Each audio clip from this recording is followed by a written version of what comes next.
que é um movimento que às vezes é difícil de compreender, porque o fascismo ele tem como uma de suas principais características ser um amálgama de ideologias diferentes que são utilizadas em função do poder.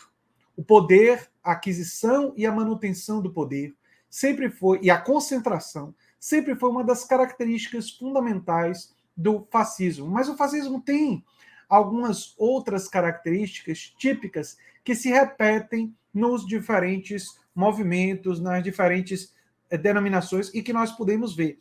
Vale a pena dizer que uma dessas características, que é a intolerância com a democracia, nós estamos vendo no Brasil quando, né, acontece os golpistas invadirem áreas do Congresso, do Planalto, né, a polícia militar reagir com bombas. Essa intolerância, essa incapacidade de conviver com a democracia que nós vimos no domingo agora, né, e os golpistas estão agindo e os bolsonaristas estão agindo assim continuamente, e nos Estados Unidos teve o episódio da invasão do Capitólio.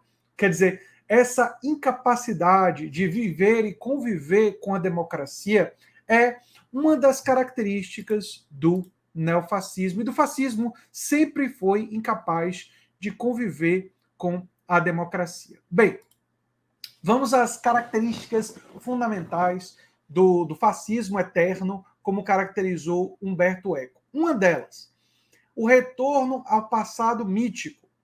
A ideia de que as coisas eram melhores no passado.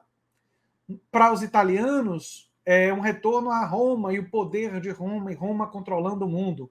Normalmente o fascismo, e o fascismo de Mussolini fez isso, fazia constantes menções ao período em que Roma era poderosa e a Itália era, através do seu expansionismo, era uma potência muito maior, né? Tinha muito mais controle sobre o mundo, né? Para Portugal, o período das grandes navegações, o período que Portugal era uma potência da navegação. Para os Estados Unidos, os anos 40 e os anos 50, um período de crescimento da classe média e de fortalecimento da economia dos Estados Unidos do ponto de vista industrial, que aconteceu em grande medida porque a Europa estava devastada, estava destruída. Mas esse detalhe é meio que esquecido, né? Foi uma economia também que avançou muito por causa do New Deal e das políticas do Franklin Delano Roosevelt. Esse outro detalhe também é meio que esquecido, mas esse período é visto como um período a ser celebrado.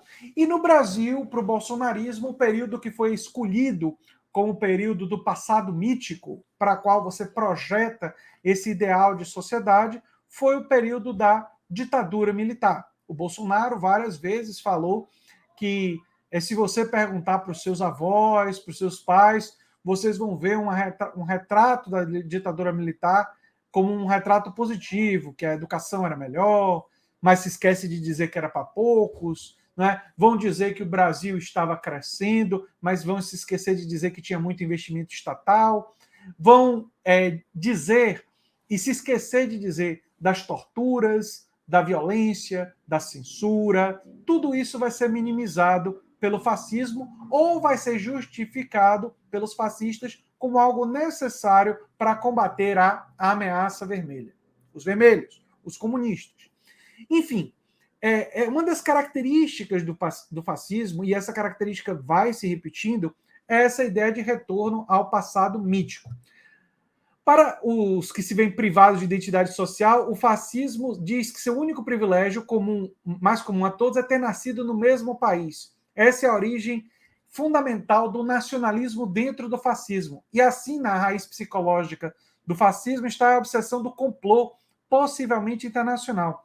Os seguidores têm que se sentir sitiados. O modo mais fácil de fazer emergir um complô é um apelo à xenofobia. E é um apelo ultranacionalista, que coloca a nação acima de todas as outras questões. Ora, no caso do Bolsonaro, o lema bolsonarista é Brasil acima de tudo, Deus acima de todos. E essa conexão religiosa não é estranha ao fascismo. Mas o fascismo faz isso para criar uma ideia de tecido comum, de movimento de massa, de movimento popular. Porque uma das coisas que diferencia o fascismo, historicamente, de outros movimentos de direita, é que o fascismo se pretende Se ele sempre é ou não, aí é uma questão histórica.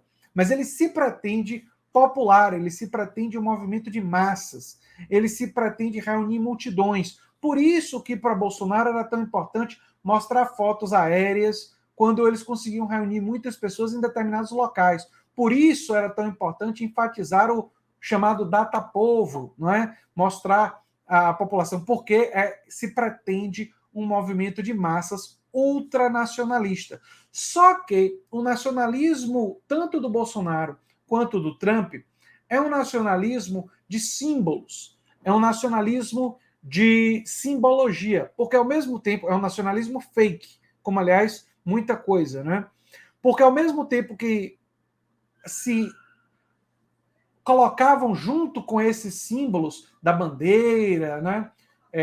Entre outros símbolos, da camisa da seleção brasileira, ao mesmo tempo que usavam isso, também, é bom lembrar, estavam entregando as riquezas. No caso do Trump, prometeu trazer de volta os empregos industriais do meio oeste, que é uma desindustrialização que foi promovida fundamentalmente no governo Reagan, no governo que os republicanos gostam muito, mas a desindustrialização dos Estados Unidos e do meio oeste começa durante os anos do Ronald Reagan.